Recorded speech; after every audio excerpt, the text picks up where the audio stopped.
ବନ୍ଦର ପ୍ରାଧିକରଣ ତରଫରୁ ଏକ ନିଯୁକ୍ତି ବିଜ୍ଞାପନ ପ୍ରକାଶ ପାଇଛି। କେମିତି କରିବେ ଆବେଦନ? ହ୍ୟାଲୋ ଫ୍ରେଣ୍ଡସ୍, ମୁଁ ପ୍ରଭାଷଣ ଓଡ଼ିଶା ୟୁଟ୍ୟୁବ୍ ଚ୍ୟାନେଲକୁ ଆପଣଙ୍କୁ ସ୍ୱାଗତ। ବିମାନ ବନ୍ଦର ପ୍ରାଧିକରଣ ଉତ୍ତର ପୂର୍ବାଞ୍ଚଳ ପାଇଁ ଆପ୍ରେଣ୍ଟିସ୍ ପଦବୀରେ 130ଟି ସ୍ଥାନ ଖାଲି ଅଛି, ଯେଉଁଥିରେ ଗ୍ରାଜୁଏଟ୍ ଆପ୍ରେଣ୍ଟିସ୍ ପାଇଁ 30ଟି, ଟେକ୍ନିକାଲ ଆପ୍ରେଣ୍ଟିସ୍ ପାଇଁ 45ଟି ଓ ଟ୍ରେଡ୍ ଆପ୍ରେଣ୍ଟିସ୍ ପାଇଁ 55ଟି ସ୍ଥାନ ଖାଲି ଅଛି। କ'ଣ ଶିକ୍ଷାଗତ ଯୋଗ୍ୟତା?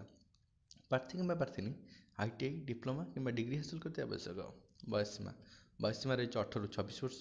ଅନୁସୂଚିତ ଜାତି ଉପଜାତିମାନଙ୍କ ପାଇଁ 5 ବର୍ଷ, ଅନ୍ୟ ବିଚାର ପାଇଁ 3 ବର୍ଷ ବୟସୀମା କୋହଳ କରାଯିବ। ଆବେଦନ ପ୍ରକ୍ରିୟା: ପ୍ରାର୍ଥୀ କିମ୍ବା ପ୍ରାର୍ଥିନୀ ଅନଲାଇନ୍ ମାଧ୍ୟମରେ ଆବେଦନ କରିପାରିବେ। ଅନଲାଇନ୍ ଆବେଦନ କରିବା ଶେଷ ତାରିଖ ହେଉଛି 31 ଜାନୁଆରୀ 2024। ଡିସ୍କ୍ରିପ୍ସନ୍ ଆମେ ଲିଙ୍କ୍ ଦେଇଛୁ, ସେହି ଲିଙ୍କ୍ ଉପରେ କ୍ଲିକ୍ କରି ବିଜ୍ଞାପନ ସମ୍ପୂର୍ଣ୍ଣ ତଥ୍ୟ ଆପଣ ପାଇପାରିବେ। ଭିଡ଼ିଓଟି ଦେଖିବା ପାଇଁ ଧନ୍ୟବାଦ। ଏମିତି ନୂଆ ନୂଆ ନିଯୁକ୍ତି ଭିତ୍ତିକ ଭିଡ଼ିଓ ଦେଖିବା ପାଇଁ ଆମ ଚ୍ୟାନେଲଟିକୁ ସବସ୍କ୍ରାଇବ୍ କରନ୍ତୁ, ପାଖରେ ଥିବା ବେଲ୍ ଆଇକନ୍କୁ ପ୍ରେସ୍ କରନ୍ତୁ, ଯାହାଦ୍ୱାରା ଆମ ଲାଟେଷ୍ଟ ଭିଡ଼ିଓ ଅପଡେଟ୍ସର ନୋଟିଫିକେସନ୍ ପାଇପାରିବେ। ଧନ୍ୟବାଦ।